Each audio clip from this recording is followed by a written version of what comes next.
Time now for our Wall Street Week daily segment. And today we are taking a look at the war in Israel. The Israeli death toll from that war with Hamas has now surpassed 1,000 as the conflict enters its fourth day. Our next guest has been at the forefront of peace negotiations over the last few decades as an ambassador in various roles here in the U.S. I'm pleased to say that Dennis Ross joins us right now. He's now at the Washington Institute for Near East Policy, a counselor and distinguished fellow there. And Ambassador Ross, I want to start off kind of with the context of kind of where we were, I don't know, just a couple weeks ago. I mean, we were talking on this program about Saudi Arabia and Israel potentially normalizing relations, something that I have to admit I didn't think I would see in my lifetime. And it seemed very real. It seemed very tangible. Yeah. And I'm wondering if the developments over the last few days is going to disrupt that in a meaningful and potentially definitive way. Look, it's a very important question because I think one of the triggers for Hamas's action was precisely to ensure that that breakthrough did not take place. For Hamas and for Iran, such a breakthrough changes the landscape of the Middle East fundamentally.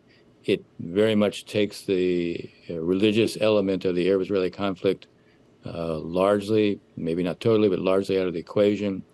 It promises a network of states that are committed to making their societies resilient and able to advance in the 21st century, all of which stands in a very sharp contrast to Iran, Hezbollah, Hamas, and the kind of failed possibilities for the future that they offer.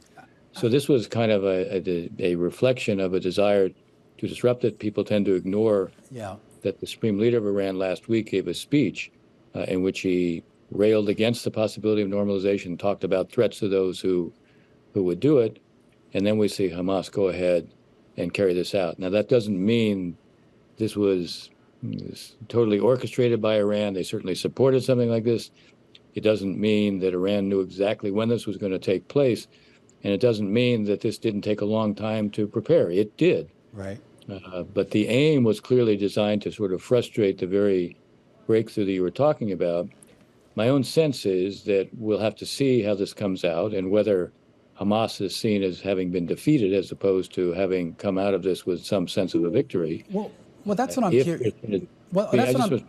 I'm curious as to what that defeat actually looks like, because as you know, I mean, you're not really dealing with a military in the traditional sense here when dealing with Hamas, and we know that there is a lot of commingling between the Hamas fighters and just the civilian population here. When you think back to some of the deals you were involved in, some of the things that did bring some semblance of stability, I do wonder if maybe one of the big errors, whether it's the Israelis or the U.S. and its allies made, was not confronting Hamas more directly 10, 15, 20 years ago? I think the answer to that is yes. I think there was a perception, certainly on the Israeli side, that somehow they could manage the conflict with Hamas and they could live with it. That's what you saw them doing. You saw them, and this has been the case largely, I would say, since 2009. Now, Hamas takes over in a coup from the Palestinian Authority and Fatah in 2007, and Israel withdrew from Gaza 100% in the fall of 2005. They did not impose a blockade or a quarantine on Gaza from the fall of 2005 until the coup by Hamas in 2007. Hamas never stopped attacking Israel even after it withdrew from Gaza. Now, you had repeated conflicts that were provoked by Hamas 2008-9, 2012, 2014, 2021. These were always concluded with a ceasefire, and Hamas used all those ceasefires to rebuild and get ready for the next round. So in a sense, the Israelis came to the conclusion they could manage this at a tolerable price, and I think they now have that conclusion, that assumption shattered. So your question is well put. Hamas is an actor that was never prepared to live with peace. When I was our lead negotiator, it was their bombings in Israel that helped to upend the very process we were trying to negotiate. So I think we should have looked at Hamas for what they are, which is an Islamist group, meaning it uses Islam as a political ideology for control and power. It certainly doesn't reflect the values of religion or the values of Islam. And it's an extremist group. It aims to use rejection and violence and terror. We're seeing its face fully exposed by the way it carried out this attack and the way it just went in, focused on killing civilians, and then did things that we would have thought were impossible. Well, How does a group take women who are in their mid 80s in wheelchairs, babies who are 6 months and to 3, 4 years old? How do they take them as hostages? But they did. And that tells us very much who Hamas is. There are no norms it's prepared to respect. well, Ambassador, in addition to Hamas, you also told Politico over the weekend that Israel here faces the prospect of a multi-front war. And if that's the case, if we do descend into that sort of situation, what would that mean for the Middle East at large? Well, you're looking at a war that will expand not just horizontally, but probably vertically as well.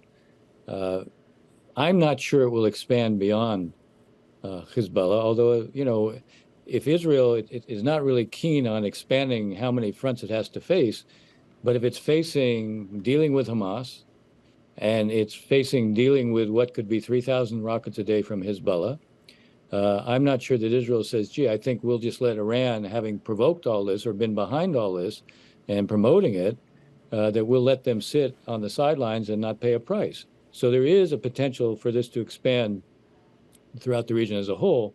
It'll be very interesting to see what Hezbollah does. Hezbollah is signaling right now that it is prepared to strike Israel, but it's doing it in a very limited way. Yeah. And I've often thought that Iran looks at Hezbollah as a kind of reserve. And Iran right now may fear that it could be hit. And it, instead of, in a sense, having Hezbollah go all in at this point, it may want to use it as a kind of deterrent against Israel hitting Iran in the current setting. So while I think there's a real risk of a second front, while I think there's a real risk of escalation, maybe even by inadvertence or misreading, I also think at this point Hezbollah doesn't look like it's anxious to get into that. We'll see if that remains the case or not. It certainly changes the character of the war if they come in. Yeah. It makes it much bloodier, much longer. The cost will be much higher. It'll be terrible for everybody. It'll be a disaster within Gaza. It'll be a disaster within Lebanon, but the price will be high for Israel as well.